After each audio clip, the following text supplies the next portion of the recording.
Casey Concepcion kinilig sa muling pagsasama nina Sharon at Gabby.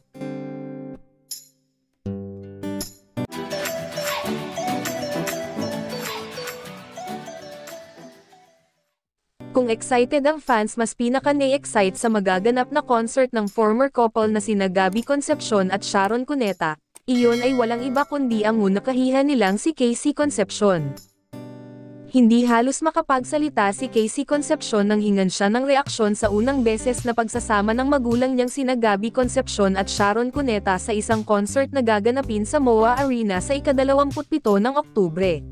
Sa tanong kung may special appearance si Casey sa show ng magulang niyang Dear Heart. Sana naman po, no. Kasi, mali left out ako kung hindi. Mapo-FOMO ako, sagot ng aktres. FOMO o, fear of missing out, ang phrase kapag nakakaramdam ng pagka-left out ang isang tao. Dugtong ni Casey, mas matindi ang nararamdaman niya kumpara sa iba sa pagsasama ng kanyang mga magulang sa concert. Guys, alam nyo, ako lang ang anak nila. So, I don't think na nararamdaman ng iba yung nararamdaman ko about this reunion kasi mixed emotions siya. But, of course, nananaig yung happiness ko. Sana raw ay simula ito ng mas magandang pakikitungo ng kanyang mga magulang sa isa't isa. Alam nyo, pangarap ko kasing makita yung parents ko na masaya na nag-uusap, nagtatawanan, magkasundo, magkaibigan. So hopefully, guys, pag-pray natin lahat na ito na yung start talaga ng friendship nila. Hindi dahil gusto ko silang magkabalikan, don't get me wrong. Hindi na, pero, just, para happy, yung light lang, ma-feel ko lang na, kasi parents ko iyan, eh. I always say, para sa lahat, it's a show pero para sa akin, guys, totoong buhay ko to. Napansing maluha-luha si Casey ukol sa paksang ito.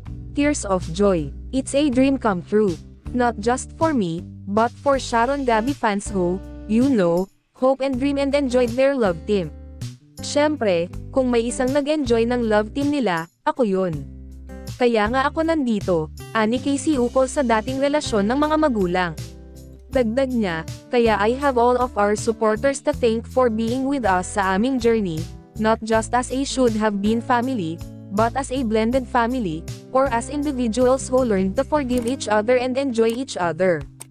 Hiling ni Casey, ang concert sana ng parents niyang sina Gabby Concepcion at Sharon Cuneta ang simula ng friendship ng dalawa. Hindi raw niya hinihiling na magkabalikan pa ang mga ito kundi kahit maging magkaibigan na lang. Kaya naman inimbita niya ang mga tagahanga ng kanyang mga magulang at sama-samang panoorin. Anyway, nagbalik acting na si Casey through her American movie na Asian Persuasion. Medyo natagalan din bago siya muling nakaarte sa pelikula dahil naging busy raw siya sa kanyang jewelry business.